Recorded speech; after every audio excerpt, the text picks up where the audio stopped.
Bertrand Bissimois défend le fédéralisme. Le leader politique du 1-23 et coordonnateur adjoint de la coalition de l'AFC 1-23 Twigwanéo, Bertrand Bissimois, s'est exprimé lors d'un entretien abordant plusieurs questions majeures parlant de l'avenir institutionnel de la République démocratique du Congo, les relations avec le Rwanda, le pourparler de paix en cours avec Kinshasa et la situation sécuritaire dans l'est du pays. Interrogé sur les ambitions du mouvement, Bertrand Bissimois rejette toute idée de sécession. Selon lui, l'AFC 1-23 ne milite pas pour la partition du pays, mais pour un modèle fédéral. En plus de 60 ans d'indépendance, l'unitarisme n'a pas fonctionné, affirme-t-il, estimant que la centralisation du pouvoir a fragilisé le pays. Il décrit la RDC comme un État immense, presque de la taille d'un continent, composé d'une mosaïque de communautés aux réalités culturelles et socio-économiques diverses.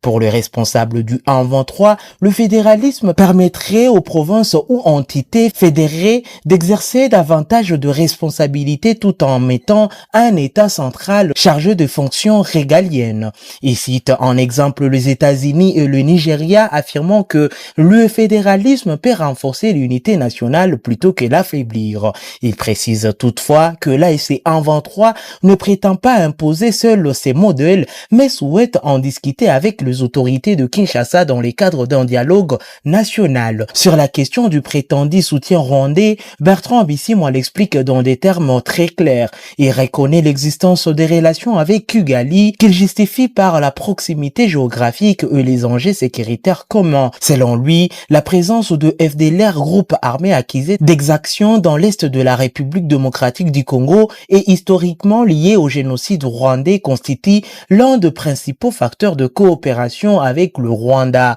Il affirme que ces groupes ont occupé des zones minières, recruté de combattants, y compris des enfants, et alimenté l'insécurité transfrontalière. Le 1-23 soutient avoir repris les armes pour sécuriser les zones frontalières et éviter une intervention directe de l'armée rwandaise sur les sols congolais. On ne peut pas vivre le long d'une frontière sans collaborer avec ses voisins, déclare-t-il, tout en précisant que cette relation n'implique pas un soutien militaire ou politique formel de Kigali. Il accuse par ailleurs Kinshasa d'avoir laissé prospérer plusieurs groupes armés étrangères, dont l'ADF originaire d'Ouganda, aggravant ainsi les tensions régionales.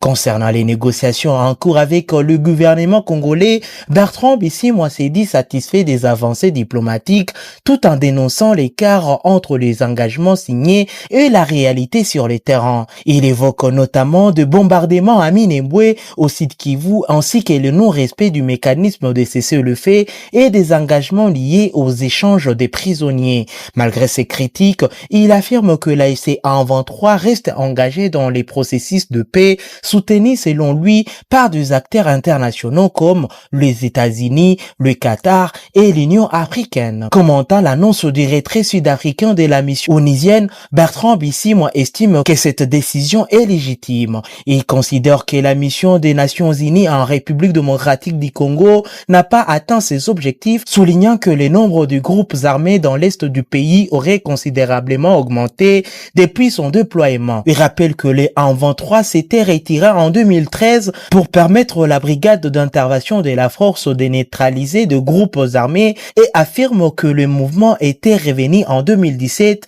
avec la volonté d'intégrer les forces nationales sans succès. Au-delà des accusations croisées, les discours de Bertrand Bissimois mettent en avant une ligne directrice, la nécessité selon lui d'assurer la sécurité locale face à ce qu'il considère comme l'inaction de l'État central. L'AFC 1-23 affirme vouloir garantir la protection de populations de l'Est et favoriser un climat propice aux investissements régionaux, notamment au sein de la communauté d'Afrique de l'État. Reste à savoir si cette vision trouvera un écho favorable dans les discussions politiques nationales et si les engagements de paix pourront se traduire concrètement sur terrain.